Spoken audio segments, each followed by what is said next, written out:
राधे राधे आप सभी को। हर हर महादेव। जय माता दी। करवा चौथ सुहागिन महिलाओं का एक त्यौहार है जिसे वह अपनी पति की लंबी उम्र, स्वास्थ्य और सुख समृद्धि के लिए रखती हैं। करवा चौथ व्रत की कुछ कथाएं, पौराणिक कथाएं हैं, जिनमें से करवा चौथ की कथाएं इस प्रकार हैं। करवा चौथ की कथाएं आइए सुनते हैं। बहुत समय पहले की बात है। एक साहूकार के 7 बेटे और उनकी एक बहन करवा थी। सभी सातों भाई अपनी बहन से बहुत प्यार करते थे, यहाँ तक कि वे पहले उसे खाना खिलाते और बाद में स्वयं खाते थे। एक बार उनकी बहन ससुराल से मैके आई हुई थी। शाम को भाई जब अपना व्यापार व्यवसाय बंद कर घर आए तो देखा उनकी बहन बहुत व्याकुल थी। तभी भाई खाना खाने बैठे और अपनी बहन से भी खाने का आग्रह करने लगे, लेकिन बहन ने बताया कि उसका आज करवा चौथ का निर्जल व्रत है और वह खाना सिर्फ चंद्रमा को देखकर उसे अर्घ देकर ही खा सकती है। चूंकि चंद्रमा अभी तक नहीं निकला है, इसीलिए वह भूख प्यास से व्याकुल हो उठी है। सबसे छोटे भाई को अपनी बहन की हालत देखी नहीं जाती और वह दूर पीपल के पेड़ पर एक दीपक जलाकर चलनी की ओट में रख देता है। दूर से देखने पर वह ऐसा प्रतीत होता है जैसे चतुर्थी का चांद उदित हो रहा हो। इसके भाई बाद में अपनी बहन को बताता है कि चांद निकल आया है, तुम उसे अर्घ देने के बाद भोजन कर सकती हो। बहन खुशी के मारे सीढ़ियों पर चढ़कर चांद को देखती है, उसे अर्घ देकर खाना खाने बैठ जाती है। वह पहला टुकड़ा मुंह में डालती है तो उसे छींक आ जाती है, दूसरा टुकड़ा डालती है तो उसमें बाल निकल आता है और जैसे ही तीसरा टुकड़ा मुंह में डालने की कोशिश करती है तो उसके पति की मृत्यु का समाचार उसे मिलता है। वह बौखलाव होती है और बहुत रोने लगती है। उसकी भाभी उसे सच्चाई से अवगत कराती है कि उसके भाई ऐसा क्यों किए, ऐसा उसके साथ क्यों हुआ, और उसके भाई ने उसके लिए चिंतित होकर उसके लिए ऐसा किया। करवा चौथ का व्रत गलत तरीके से टूटने के कारण देवता उससे नाराज हो गए और उन्होंने ऐसा किया। सच्चाई जानने के बाद करवा निश्चय करती है कि वह अपने पति का अंतिम संस्कार नहीं होने देगी और अपने सतीत्व से उन्हें पुनर्जीवन दिलाकर रहेगी। वह पूरे 1 साल तक अपने पति की शव के पास बैठी रहती है, उसकी देखभाल करती है, उसके ऊपर उगने वाले सुईनुमा घास को एकत्रित करती जाती है। 1 साल बाद फिर करवा चौथ का दिन आता है। उसकी सभी भाभियाँ करवा चौथ का व्रत रखती हैं। जब भाभियाँ उससे आशीर्वाद लेने आती हैं तो वह प्रत्येक भाभी से यम सुई ले लो, पी सुई दे दो, मुझे भी अपनी जैसी सुहागिन बना दो, ऐसा आग्रह करती है। लेकिन हर बार भाभी उसे अगली भाभी से आग्रह करने का कहकर चली जाती है। इस प्रकार जब 6ठे नंबर की भाभी आती है तो करवा उससे भी यही बात दोहराती है।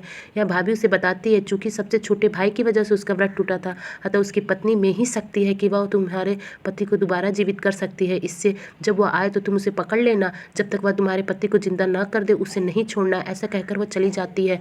सबसे अंत में छोटी भाभी आती है। करवा उनसे भी सुहागिन बनने का आग्रह करती है, लेकिन वह टाल मटोली करने लगती है। इसे देख कर वह उन्हें जोर से पकड़ लेती है और अपने सुहाग को जिंदा करने के लिए कहती है। भाभी उसे छुड़ाने के लिए नोचती है, खसोटती है, लेकिन करवा नहीं छोड़ती। अंत में उसकी तपस्या को देख भाभी पसीज जाती है और अपनी छोटी उंगली को चीर कर उसमें से अमृत उसके पति के मुंह में डाल देती है। करवा का पति तुरंत श्री गणेश कहता हुआ उठ बैठता है। इस प्रकार प्रभु कृपा से उसकी छोटी भाभी के माध्यम से करवा को अपना सुहाग वापस मिल जाता है। हे श्री गणेश, माँ गौरी, जिस प्रकार करवा को चिर सुहागन का वरदान आपसे मिला वैसा ही सब सुहागन को मिले। बोलो करवा माता की जय। इसी प्रकार सावित्री और सत्यवान की कथा है। माता सावित्री ने अपने पति सत्यवान के जीवन के लिए यमराज से लड़ गई थी। उन्होंने यमराज से न कि अपना सुहाग बल्कि अपने लिए संतान और अपने सास ससुर का राज्य और सुख समृद्धि को भी प्राप्त किया। इसी प्रकार हर सुहागन को करवा चौथ का व्रत रखकर अपने पति के लिए सुख समृद्धि, दीर्घ आयु और उनके जीवन की हर कठिनाइयों को दूर करने के लिए चंद्रदेव और करवा माता से प्रार्थना करनी चाहिए। भगवान शिव के लिए माता पार्वती जी ने भी करवा चौथ का व्रत रखा था। इसीलिए महादेव, माता पार्वती जी, श्री गणेश जी, चंद्रमा जी और करवा माता हम सब सुहागनों को आशीर्वाद दें कि हमारा सुहाग हमेशा स्वस्थ, सुरक्षित और दीर्घायु रहे, हमेशा खुश रहे। करवा चौथ व्रत में करवा माता की आरती आइए सुनते हैं। ओम जय करवा मैया माता, जय करवा मैया, जो व्रत करे तुम्हारा पार करो नैया।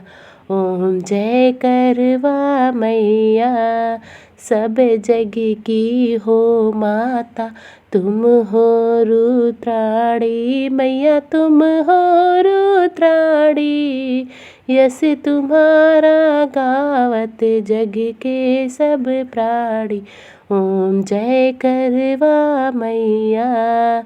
कार्तिक कृष्ण चतुर्थी जो नारी व्रत करती मैया, जो नारी व्रत करती, दीर्घ आयु पति होवे, दुख सारे हरती।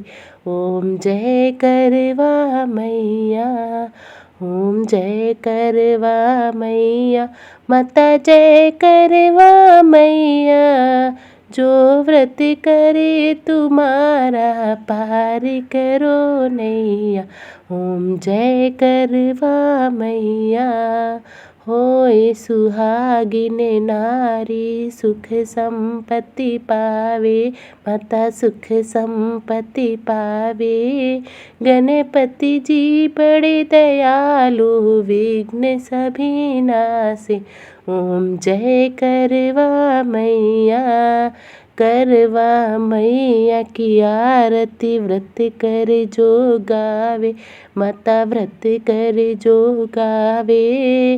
व्रत हो जाता पूरन सब विधि सुख पावे, मैया ओम जय करवा मैया।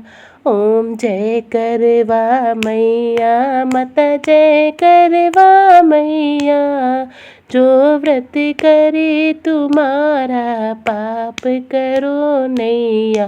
ओम जय करवा मैया माता जय करवा मैया।